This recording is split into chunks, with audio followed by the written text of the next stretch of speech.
Assalamualaikum warahmatullahi wabarakatuh. Perkenalkan, nama saya Musdalifah Mulyadi. Saya dari kelas B, jurusan Akuntansi S1, Universitas Negeri Makassar. Di sini saya akan memenuhi tugas ujian akhir semester dari mata kuliah mikroekonomi. Di dalam tugas ini, saya diberi 2 poin untuk diberikan solusi mengenai masalah perekonomian selama masa pandemi COVID-19. Pada masa pandemi memang membuat masyarakat merasa resah karena kurangnya pemasukan untuk memenuhi kebutuhan mereka masing-masing. Karena setiap masyarakat tentunya akan merasa takut jika terkena penyakit yang saat ini sedang merajalela. Maka dari itu, negara sendiri mengalami penurunan dalam aspek ekonomi. Di sini saya akan memberikan solusi pada poin pertama, yaitu solusi untuk mengatasi pemulihan perekonomian ekonomi nasional dan regional di masa pandemi COVID-19. Karena masalah pandemi COVID-19, banyak perusahaan yang memilih untuk mengeluarkan atau mem-PHK tenaga kerja. Otomatis banyak pengangguran yang menyebabkan negara sendiri mengalami perosotan dalam aspek keuangan. Maka dari itu, pemerintah bisa melakukan suatu cara untuk mengatasi pemulihan ekonomi nasional dan regional.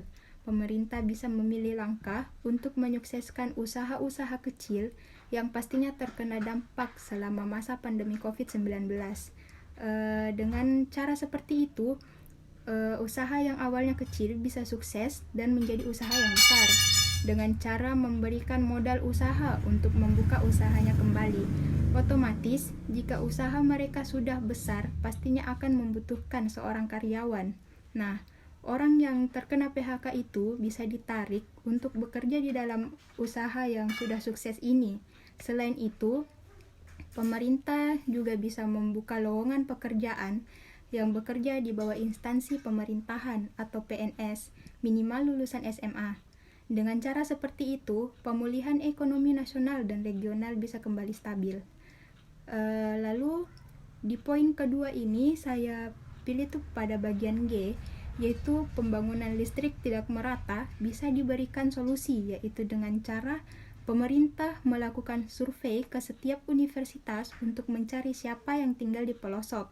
Jika sudah ditemukan, pemerintah bisa melakukan kerjasama dengan mahasiswa tersebut agar bagaimana cara bisa membangun listrik di kampung tempat mahasiswa itu tinggal. Karena banyak anak bangsa yang memiliki kreativitas tetapi jarang dilirik oleh bangsa sendiri.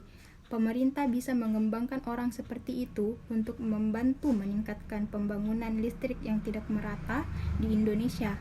Walaupun perlahan, tetapi setidaknya akan menjadi proyek yang pasti akan selesai. Karena jika pemerintah ingin langsung membangun listrik dengan cara seperti yang ia lakukan di kota-kota besar, sepertinya akan susah karena terkendala dalam jalur atau akses yang susah ditempuh.